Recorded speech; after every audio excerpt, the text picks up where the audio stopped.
اللہ تعالیٰ ارشاد فرماتے ہیں لیلۃ القدر خیر من الف شہر،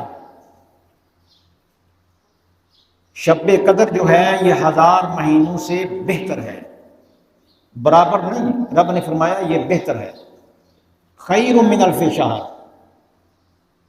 یہ 1000 مہینے جو ہیں یہ 83 سال 4 ماہ بنتے ہیں۔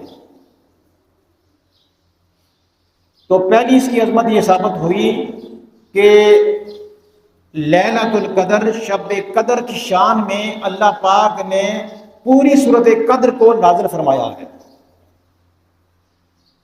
اور اب ہم یہ دیکھیں گے کہ شب قدر کو شب قدر کہتے کیوں ہیں، کس وجہ سے اس کو کہتے ہیں۔ شب کا معنی ہے رات، یہ ترجمہ کیا گیا لیلۃ کا، لیلۃ القدر، لیلۃ القدر کے الفاظ جو ہیں یہ قرآن مجید میں سورۃ قدر میں بیان ہوئے ہیں۔ لیلۃ القدر، لیلۃ تو رات کو کہتے ہیں، القدر کا کیا مطلب ہے، اس کو شب قدر کیوں کہتے ہیں۔ علماء تفسیر نے اس کے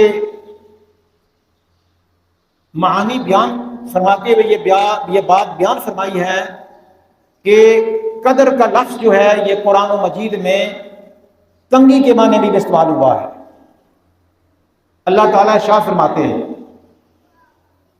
اللہ یبسط الرزق لمن یشاء ویقدر، اللہ تعالیٰ جس کے لیے چاہتا ہے رزق کشادہ فرما دیتا ہے، جس کے لیے چاہتا ہے رزق کو تنگ کر دیتا ہے۔ یہاں اس آیت کریمہ میں قدر کا لفظ جو ہے یہ تنگی کے معنی میں استعمال ہوا ہے۔ اب ہم اس اعتبار سے جب ہم شب قدر کو لیں گے، اس کے معنی پر غور کریں گے، تو شب قدر کو شب قدر ہم اس لیے کہیں گے کہ اس رات میں اللہ تعالیٰ کے اتنے فرشتے جو ہیں آسمانوں سے نازل ہوتے ہیں زمین پر کہ فرشتوں کی کثرت کی وجہ سے یہ روح زمین جو ہے تنگ ہو جاتی ہے، زمین کے چپے چپے پر ذرے ذرے پر جو ہے یہ فرشتوں کا نزول ہوتا ہے۔ اس لیے شب قدر بمعنی تنگی والی رات، اس کا ایک معنی ہے۔ قرآن مجید کو آپ پڑھیں تو آپ دیکھیں گے کہ قدر کا لفظ جو ہے یہ عزت کے معنی میں بھی استعمال ہوا ہے۔ اللہ تعالیٰ ارشاد فرماتے ہیں ما قدر اللہ حق کا قدر ہی، یہود نے اللہ کی اس طرح قدر نہ کی جس طرح قدر چاہیے تھی، جس طرح عزت کرنی چاہیے تھی۔ تو اس آیت کریمہ میں قدر کا لفظ جو ہے یہ عزت کے معنی میں استعمال ہوا ہے۔ اب ہم شب قدر کو شب قدر کیوں کہتے ہیں، اس لیے اس معنی کے اعتبار سے کہ اللہ تعالیٰ جو ہے وہ عزت والی ذات ہے، عزت والی ذات نے عزت والے رسول صلی اللہ علیہ وآلہ وسلم کی ذات پاک پر عزت والے فرشتے جناب جبریل علیہ السلام کے ذریعے عزت والی کتاب جو ہے قرآن مجید میں نازل فرمائی ہے۔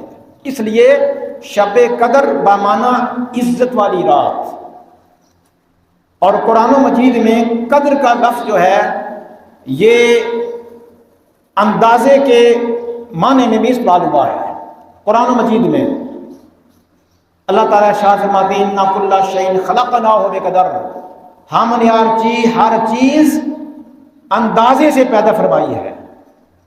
قدر کا معنی یہاں جو ہے یہ اندازے کے معنی میں استعمال ہوا ہے۔ ہم یہاں ایک بات یاد رکھ لیں کہ جب اللہ تعالیٰ کے لیے جب اندازے کا لفظ استعمال ہوگا تو وہ یقین کے معنی میں ہوگا، اور سرور عالم صلی اللہ علیہ وسلم کی بارگاہ پاک میں جب امید کا لفظ ہم بولیں گے تو وہ یقین کے معنی میں ہوگا۔ تو اب اس اعتبار سے ہم اندازے والی رات اس کو اس لیے کہتے ہیں کہ اس میں سال بھر ہونے والے تمام امور و معاملات کی فرشتے جو ہیں اللہ تعالیٰ جو ہے وہ فرشتوں کے حوالے کر دیتا ہے، اس لیے یہ اندازے والی رات ہے۔ اور اس کی تفسیر میں ہمارے اہل سنت و جماعت کے مایہ ناز عالم دین علامہ مفتی احمد یار خان نعیمی رحمۃ اللہ تعالیٰ علیہ نے من کل امر السلام کی تفسیر میں فرمایا یہ رات سلامتی والی ہے۔ یہ شب قدر کی رات ساری کی ساری سلامتی والی کیوں ہے؟ وہ فرماتے ہیں کہ عام رات کے 3 حصے ہوتے ہیں۔ پہلا حصہ جو ہوتا ہے اس میں شیاطین اور جنات جو ہوتے ہیں وہ زمین پر پھیل جاتے ہیں. سنا نہیں آپ نے؟ ہماری مائیں اور بہنیں بچوں کو شام کے ٹائم باہر نکلنے سے، گھر سے باہر جانے سے روکتی ہیں کہ یہ ایسا ٹائم ہوتا ہے کہ اس ٹائم میں شیاطین اور جنات جو ہوتے ہیں وہ روئے زمین پہ پھیل جاتے ہیں. دوسرا حصہ غفلت کا ہوتا ہے، اکثر لوگ سو جاتے ہیں. اور آخری حصہ جو ہوتا ہے وہ رحمت کا ہوتا ہے. جو اللہ کے خاص بندے ہوتے ہیں یا تو پوری رات وہ جاگتے ہیں یا تو آخری حصے میں جاگتے ہیں اور تہجد پڑھتے ہیں، اللہ کو یاد کرتے ہیں. سبحان اللہ. اس اعتبار سے یہ رات جو ہے یہ ساری کی ساری سلامتی والی ہے. پہلا حصہ بھی اس کا سلامتی والا ہے، دوسرا حصہ بھی سلامتی والا ہے، اور آخری حصہ تو ہوتا ہے سلامتی والا ہے. یہ رات جو ہے شب قدر کی رات جو ہے یہ ساری کی ساری جو ہے یہ سلامتی والی ہے.